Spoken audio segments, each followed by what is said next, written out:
Happy New Year, everyone. If you have already messed up on your New Year's resolution, you're in good company.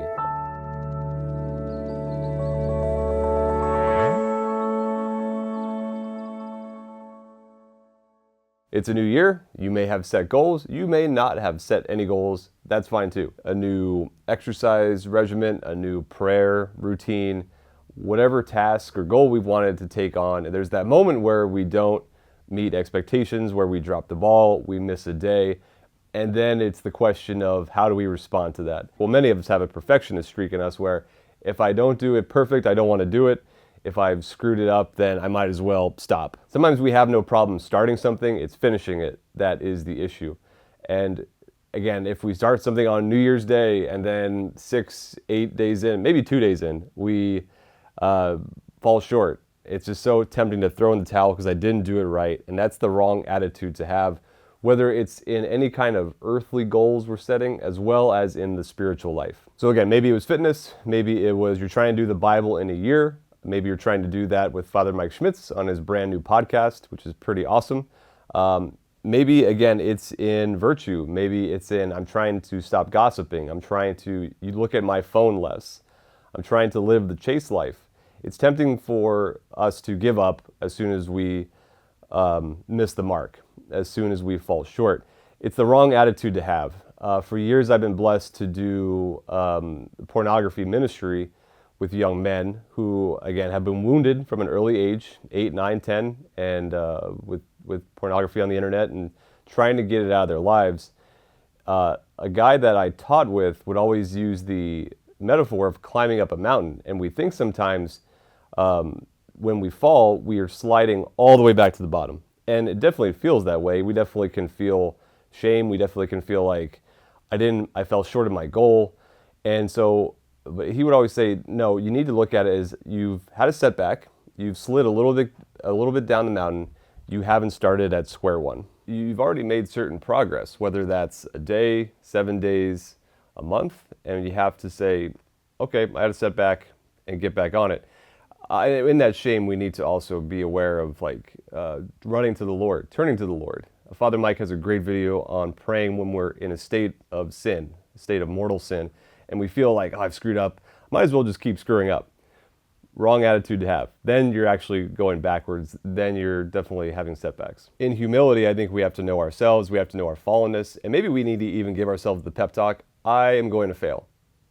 I'm going to fail, and that's okay. G.K. Chesterton has an amazing quote that I always go back to. It's, if a thing is worth doing, it is worth doing badly. He's not saying settle for mediocrity. If the thing is worth doing, if this is important enough, if this is my holiness, my chastity, my health, do it. Like, make a small step instead of I'm going to do this perfectly or I'm not going to do it. Then you're never going to do anything. And I know in my own life, like, I was horrible at certain sports. And so that just kind of stopped me from ever putting myself out there because I didn't want to lose my dignity. I'd rather not do it. I'd rather only do the stuff I was really good at. And so if we have that attitude, that can infect a whole lot of other areas in life that will limit our growth. We have to be willing to fail, especially if the thing is important enough to take on. It's worth doing badly. It's worth taking some small steps forward. We have to remember that Christianity is not this fluffy faith that means I must always be comfortable. It's the cross. It's literally our brand is an instrument of torture, an instrument of Roman torture that is redeemed by Jesus Christ. And so we have to be willing to face trials. And James starts right out the bat. Count it all joy, my brethren, when you meet various trials, for you know that the testing of your faith produces steadfastness. Hebrews 10:36. Count it joy when you're being tried. Count it joy and perseverance. The struggle is not for nothing. And in fact, one of my all-time favorite scripture passages is Sirach chapter 2. My son, if you come forward to serve the Lord, remain in justice and fear, and prepare yourself for temptation. Set your heart right and be steadfast. Incline your ear and receive words of understanding, and do not be hasty in time of calamity. And it says later in verse 5, for gold and silver are tested in the fire. The fire, the struggle, the setbacks are what brings your character out. It's easy to be chaste when the temptations aren't there. It's easy to love in good times, in times of richness, in times where everyone's healthy.